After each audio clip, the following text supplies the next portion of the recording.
Jack Miller was an ordinary man on an extraordinary station. Orbiting high above a red planet, the human colony of Erebos looked like a shining ring against the dark space. Inside it, people worked, lived, and struggled to pay the rent, just like on Earth. Jack was one of them. He was a maintenance engineer who spent most of his days repairing life support pipes and old circuits. His life was simple: work, sleep, repeat. But this month, the rent had doubled. Jack could not manage it alone, so he posted a message on the colony's network board. Room available. Quiet space. No pets. No drama. He expected a miner or a cargo clerk to answer. Someone human.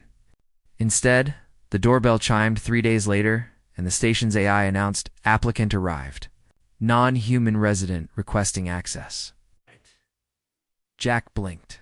Non-human? He repeated aloud. The door opened. A tall figure stepped inside. Female, elegant, and otherworldly. Her skin was pale gray with faint patterns like silver veins. Her eyes shone faint blue under the room's light. She carried only a small pack and a metal band around her neck that marked her as an off-world citizen. My name is Lyra of Erythra, she said calmly. Your listing matched my needs. You require half the rent covered.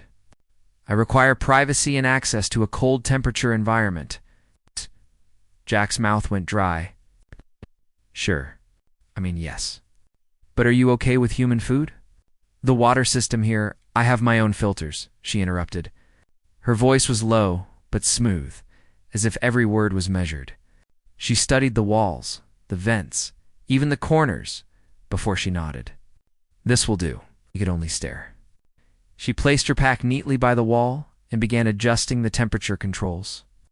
The room grew colder, making Jack shiver.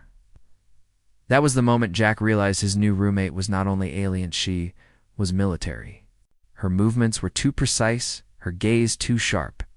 When he asked about her background, she only said, former survival specialist, planetary defense unit.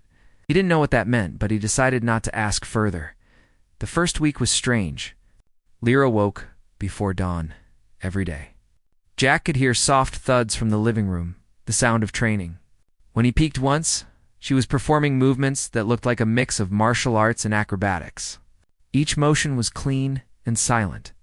She didn't speak much. When she did, her words were direct. The kitchen is inefficient, she told him once. Your tools are misplaced. Another time when he tried to fix a broken heater panel, she crouched beside him and corrected his grip. Not like that. Control your breath. Tools respond to rhythm, not force. Jack had never met anyone like her. At dinner, she mostly ate raw fruit or nutrient gel. Sometimes she froze them solid before eating. When he asked why, she explained, heat weakens the inner energy. My people train the body to accept cold, not comfort. Despite the odd habits, she paid rent on time and kept everything spotless. He couldn't complain. Still, he often wondered why she had come here. One night, during a minor meteor shower, the colony's alarm briefly activated. Red lights flashed across the hallway. Jack ran to check the emergency panel, but before he reached it, Lyra was already in uniform. Not a station uniform, something darker, plated with light armor. She held a small scanner, eyes glowing faintly. No need to panic, she said. This is nothing serious. How do you know? Jack asked. She pointed toward the floor where faint vibrations moved through the metal. Because the outer ring's pulse is steady. No breach yet. If it changes, we move. He didn't fully understand, but she was right. Moments later, the alarm stopped. Jack laughed nervously. You react like you've done this 1,000 times. I have, she replied simply.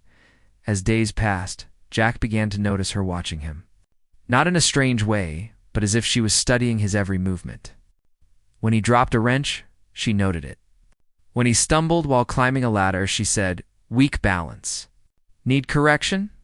Finally, he asked, Are you analyzing me? Yes, she said without hesitation. Humans are adaptive but careless.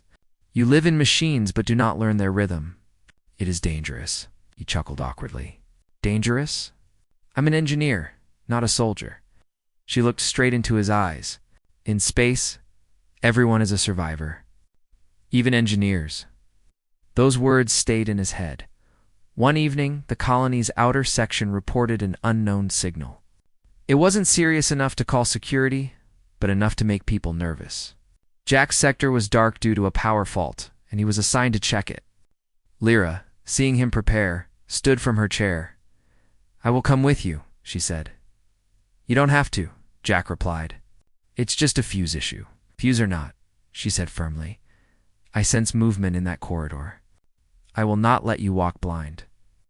Her tone left no argument. Together, they stepped into the dim passage. The corridor lights flickered, casting long shadows. Jack tried to focus on his scanner, but every sound echoed like footsteps. Lyra walked ahead, silent as mist. Suddenly, she raised her hand. "Stop," she whispered. A faint metallic noise came from behind a maintenance door. Jack froze. His scanner blinked red thermal presence detected, but no human signature.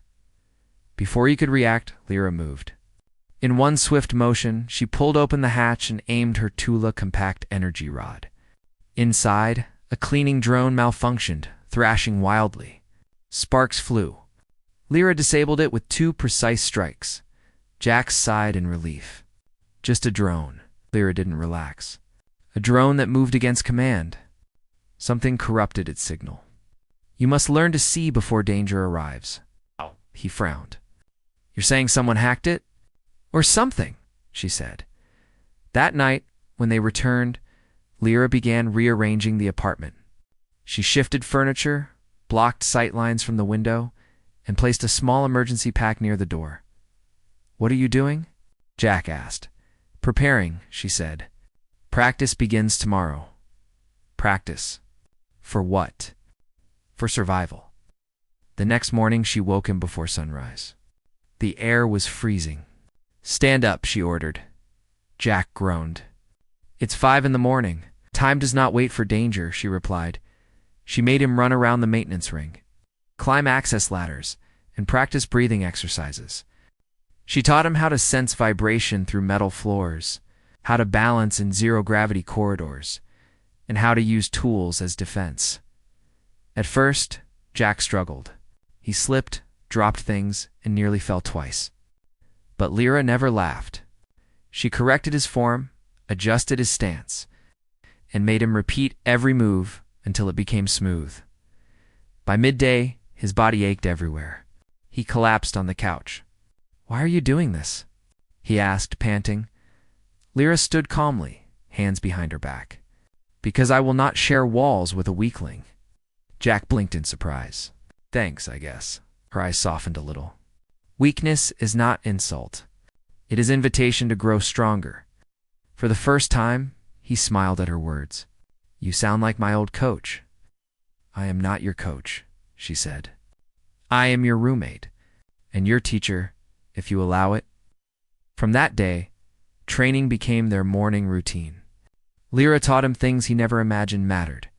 How to judge the sound of airflow in ducts, how to fix a system without light, how to move quietly in narrow corridors. She made him memorize emergency exits and map the station by heart. Jack's confidence grew. He started finishing maintenance jobs faster, earning praise from his supervisor. But the biggest change was inside him. He no longer panicked when things went wrong. Still, he couldn't shake one question. "Why are you really here, Lyra?" he asked one night as they shared a silent meal. She looked at the stars outside the window. "My world fell silent 2 years ago.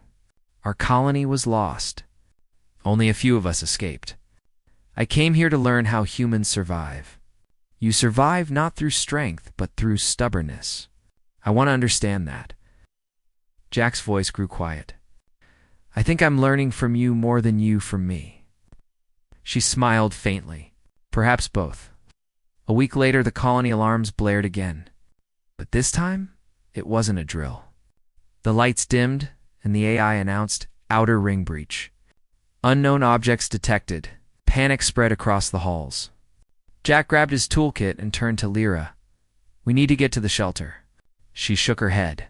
"Shelter is trap. Follow me." They moved through the service tunnels, lights flickering above. The station trembled as something struck the outer hull. Lyra guided him using emergency beacons, its every motion confident and quick. When they reached an access point, she pressed her hand to the cold metal. "Still holding," she said. "We have time." Jack's heart pounded. "How do you stay so calm?" She looked at him and replied softly, "Because fear wastes air. You must learn that, Jack Miller." Minutes later, the AI announced the threat was neutralized. The colony was safe again.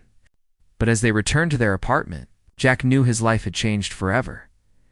He sat on the couch, exhausted, but strangely proud. Lyra placed a small metal token on the table, engraved with a spiral symbol. "What's that?" he asked. "A mark of initiation," she said. "You completed your first survival practice?" Jack laughed weakly. "I didn't even know I started it." She gave a rare, gentle smile. "That is how all training begins." Outside, the stars glowed bright against the blackness. Jack looked at them, realizing that the universe was not safe, but he was no longer unprepared. His alien roommate had turned his simple life into something far greater, and though he had only wanted help with rent, he'd found something else, a teacher who believed survival was not just skill, but spirit. The morning after his first survival practice, Jack woke to silence. The apartment was colder than usual, and a faint metallic scent lingered in the air. He rubbed his eyes and found Lyra already moving through the small living area, her pace steady and exact. She was not eating yet, only checking instruments and adjusting the temperature controls. "Morning," Jack said groggily, swinging his legs off the bed. "Another day of, survival." "Yes," Lyra replied, her voice calm and firm. "Survival is never done. Each day is a lesson." Jack groaned but pushed himself to stand. His muscles were sore from yesterday's exercises, but he was eager to continue. Somehow, despite the aches, he was looking forward to what Lyra would teach next. They left the apartment together, descending to the maintenance corridors that twisted through the heart of Ravos 5. The corridors were empty in the early hours, echoing their steps as they moved. Lyra led him to a section of the station rarely used by residents, a series of narrow tunnels and old cargo bays that had been converted for emergency training. "This will be your new classroom," she said. "Today, you learn awareness and reaction. Not strength, not speed, but seeing what others cannot see." Jack tried to keep up with her brisk pace. Even after a week of training, she was still faster, more precise, moving with an ease he couldn't match. Her eyes flicked constantly, scanning corners, doorways, and ceiling panels. "Look beyond the obvious," she said. "The universe is full of hidden threats." They stopped at a low-ceilinged bay. Lyra pointed to scattered equipment and crates. "This room will test your instincts. I will move among these obstacles. You will follow, unseen and unheard. One mistake, you restart." Jack swallowed. He had never imagined that survival practice could feel so tense, so real. "Okay, I'll try." Lyra gave him a small nod, and she disappeared into the shadows of the room. Jack waited, heart pounding, then stepped carefully over a loose cable. He listened to the sounds of her movements, soft, deliberate, almost imperceptible. He tried to predict where she would appear next, his mind racing as he thought about every footstep, every possible path. Minutes stretched. Jack slipped once, his foot brushing against a metal crate, sending a faint clatter. Lyra froze and emerged from the shadows. "Do not rush," she said. "Patience is as important as skill. You must observe before you act. Predict before you move." Jack nodded, taking a deep breath. This time he moved slowly, each step deliberate, each motion controlled. He began to notice subtle differences in the floor's vibration, in the shadows of the crates. He began to anticipate Lyra's path. When she appeared from the far corner, he was ready, quietly moving to the next safe position without alerting her. She studied him, eyes narrowing slightly. "Better, you are learning." Jack felt a rush of pride. It was a small victory, but it was real. For the first time, he understood what Lyra meant about instinct. Survival wasn't just running or hiding, it was thinking, sensing, and staying calm under pressure. After the exercise, They rested in the small observation deck overlooking the red planet below. The sun was rising, casting a warm glow across the barren landscape. Jack leaned against the railing, feeling the first real sense of accomplishment in his life. "Why are you so focused on survival?" he asked, breaking the silence. Lyra turned, her silver eyes reflecting the sunlight. "Because weakness can be fatal. My people were hunted for centuries. Only the prepared survived. You humans have resilience, yes, but you do not always see danger until it strikes. I train you to see before it comes." Jack nodded slowly. He had begun to understand her urgency. She was not just a roommate, she was preparing him for a world far harsher than he had ever imagined. "You make it sound frightening," he admitted. "It is reality," she said simply. "Better to know fear than to be consumed by it." The next exercise began with emergency scenarios. Lyra activated small simulated breaches in the station's life support systems. Alarms blared, lights flickered, and the air circulation shifted. Jack had to navigate through smoke-filled corridors, using only his instincts to find the emergency valves and restore pressure. Lyra followed silently, guiding him only with subtle gestures. Jack moved quickly, remembering her lessons. He adjusted his breathing, noticed changes in the temperature, and felt the vibrations in the floor. With every step, he grew more confident. When he reached the first valve, he twisted it smoothly, stopping the simulated air leak. A light blinked green. Lyra nodded, a rare smile appearing. "Good, you are adapting." The scenarios grew more complex. Jack had to deal with multiple leaks, blocked pathways, and power outages simultaneously. He made mistakes at first, panicking when the alarms shrieked and the corridors darkened. But Lyra's presence calmed him. She never scolded. She only guided. Slowly, he learned to prioritize, to stay calm, to react efficiently. By evening, he could handle the simulations with little hesitation. His muscles ached, his mind was exhausted, but he felt stronger, sharper, more aware than ever before. During a rare break, Jack asked her about her past. "You mentioned your people were hunted. What happened?" Lyra looked away, eyes distant. "Our colony was attacked by raiders while our planet was vulnerable. Many were lost. Few escaped. I survived because I was trained, because I knew how to anticipate danger and react immediately. You humans are stubborn, yet adaptable. That is why I study you here." Jack listened, feeling the weight of her words.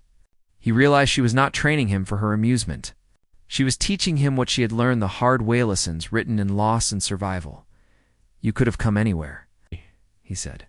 "Why here?" "Humans are unique," she replied. "You endure. You fight even when the odds are against you. I need to understand that spirit, and perhaps to ensure you survive alongside me, should danger come." Jack thought about that. He was an ordinary man, an engineer, and yet he had been thrown into a training regimen that challenged every skill he had. And now he understood that the universe was far larger and more dangerous than he had ever known. Days turned into weeks. Jack's body grew stronger, his mind sharper. Lyra pushed him further each day, introducing new elements, navigating zero-gravity chambers, surviving without air for short periods, handling alien flora and fauna in the station's terrarium. Each exercise was challenging, and some bordered on terrifying. But Jack grew to trust her completely.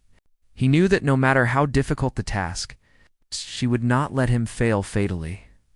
One afternoon, during a particularly tough exercise in the cargo bay, Jack noticed movement outside the observation window. Shadows flickered in the red dust below, but sensors did not register any known life forms. Lyra noticed too. "See what I see?" she said. "The universe is never empty. Learn to anticipate, even when you think it is safe." Jack's heart raced. He felt a thrill he had never known, the combination of fear, excitement, and focus. Together, they monitored the shadows, tracking movements and predicting patterns. For hours, they observed, analyzed, and adapted. By nightfall, the shadows vanished. But Jack felt changed. He was beginning to see what Lyra meant. Survival was not just reacting. It was understanding, anticipating, and mastering the unknown. One evening, as they rested after a long day, Lyra handed Jack a small device, a tactile simulator. "This will test everything you have learned," she said. "You will face scenarios that require observation, calculation, and instinct. You will act alone. I will watch, but you cannot rely on me." Jack examined it nervously. The simulator projected holographic environments, alien threats, and emergency malfunctions. He would need to use all the skills Lyra had taught him: movement, awareness, timing, and critical thinking. The simulation began. Jack's heart pounded as alarms blared and corridors shifted around him. Shadows flickered at the edges of his vision. He remembered her lessons: patience, observation, anticipation. Slowly, he moved, placing each step carefully, monitoring air currents, listening for vibrations. He reached the first simulated breach, fixed it under pressure, and moved on. Each scenario tested him more, pushing him to think creatively and stay calm. When the final challenge appeared, a rapidly flooding chamber, Jack used a combination of tools and instinct to escape, sealing the breach and saving the holographic crew. When the simulation ended, Lyra studied him for a long moment. Then she nodded. "You have learned well. Your instincts are sharper. Your mind is focused. You are ready for real challenges." Jack felt a surge of pride, exhaustion, and amazement. He had not only survived her exercises, he had grown into someone stronger, someone capable. That night, Jack sat by the observation window, staring at the vast galaxy beyond. Lyra stood silently beside him, her presence calm but commanding. "You wanted a roommate," she said quietly. "Now you are something more. Do not forget it." Jack nodded. "I won't. I've learned more than I imagined possible." She turned to leave, then paused. "Tomorrow, we begin the next phase. Real-world exercises. You will see what the universe hides and how humans endure when faced with the unknown." Jack's heart raced. Fear and excitement mixed, but he felt ready. He was no longer just an engineer paying rent. He was a student of survival, guided by an alien warrior who had chosen him for this path, and he was ready to learn everything she had. The next morning, Jack woke with a strange sense of anticipation. Lyra had said today would be different. Today was the real-world exercise, and he could feel the weight of it even before leaving his bed. He stretched, his muscles sore but steady, prepared himself mentally for whatever she had planned. Lyra was already ready when he entered the living area. Her eyes were calm, but her posture was alert. She carried a small pack with emergency tools and a portable scanner. "Today," she said, "you will face situations outside this station. You will use everything you have learned. Observation, anticipation, instinct. You will not fail because you cannot rely on me." The thought of leaving the familiar corridors of the station and venturing into the unknown made his heart pound. But he also felt a thrill he had never experienced. "I'm ready," he said, trying to sound confident. Lyra nodded and led him through the maintenance corridors to a small airlock. Outside, the colony's emergency training area stretched across a barren section of the red planet below. The landscape was rough, scattered with rocky outcrops, old supply pods, and shallow craters. It was designed to simulate hostile terrain and unpredictable conditions. "This is your field," Lyra said. "You will navigate it alone. I will observe from above, but your choices, your timing, and your instincts are yours. Do not be afraid to make decisions. Hesitation is dangerous."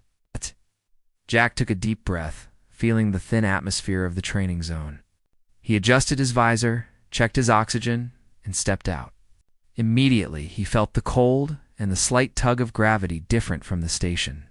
Each step was careful, deliberate. He remembered Lyra's lessons. Watch the shadows, sense the vibrations, anticipate movement, control breathing. He moved toward the first checkpoint, a derelict supply pod partially buried in dust. Lyra had instructed him to retrieve a small device inside and return it safely. As he approached, the pod's door shifted slightly, and a simulated hazard activated. Low-level electric arcs sparked along the edges. Jack paused, calculating the timing. Then, with precise movement, He avoided the sparks and reached inside to grab the device. His heart raced, but he felt a surge of accomplishment. "Step 1 complete," he murmured. As he moved to the second checkpoint, the terrain became more complex. Craters deepened, rocky outcrops created blind spots, and the simulated environmental hazards increased. Small drones, programmed to mimic alien predators, hovered silently, their sensors tracking his movement. Jack's mind raced. He used his training to stay alert. He crouched low, using shadows for cover, and adjusted his pace to avoid triggering drone sensors. A sudden gust of wind kicked up dust, momentarily blinding him. He froze, heart pounding, then remembered Lyra's advice. Patience is as important as speed. Breathe, observe, then act. He waited, letting the dust settle, then continued. One drone nearly detected him, but he ducked behind a rock at the last second. Slowly he advanced, his confidence growing with each step. When he reached the second device, a larger challenge awaited. The container was surrounded by a holographic barrier designed to simulate alien technology. Jack studied the barrier carefully, remembering his lessons in observation and anticipation. Using a small tool Lyra had provided, he traced the energy flow and carefully disrupted the signal. Retrieving the device without triggering the alarm, for the first time he felt a sense of real mastery. He was no longer the novice engineer who had struggled to keep pace with Lyra. He was a survivor, able to assess danger and act decisively.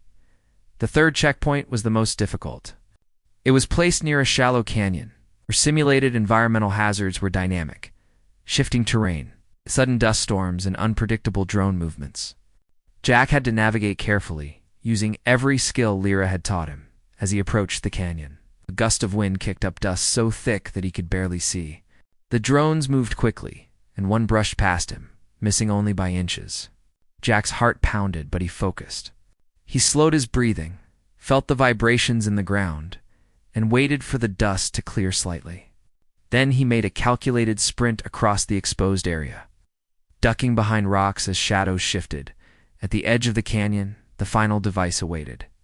It was partially submerged in a small crater. Jack approached slowly, sensing movement around him. A drone hovered nearby, but he remembered Lyra's teachings: patience, observation, instinct. He reached the device and with careful hands retrieved it. A soft chime sounded the exercise complete. Lyra's voice came over the coms, calm and approving. Well done. You have mastered observation, anticipation, and action. You are ready for real challenges. Jack exhaled, relief washing over him. His body ached, his mind was exhausted. But a new feeling emerged: pride, strength, and the realization that he had truly grown under Lyra's guidance. After the field exercise, Lyra led Jack to a quiet plateau overlooking the colony. The red planet stretched below, bathed in the soft light of the setting sun. Dust swirled gently across the rocky surface. Distant shadows of the colony's buildings stretched long. You see, Lyra said, her voice soft, the universe is not forgiving. Danger exists in every corner, but humans endure, not because they are the strongest, but because they refuse to quit. You are one of those humans now. Jack nodded. I understand. I've learned more than I could imagine. You didn't just teach me to survive, you taught me to trust myself. Lyra's expression softened slightly. Trust and awareness are the foundation of survival. You have both now. For a long moment they stood in silence, watching the sun sink below the horizon.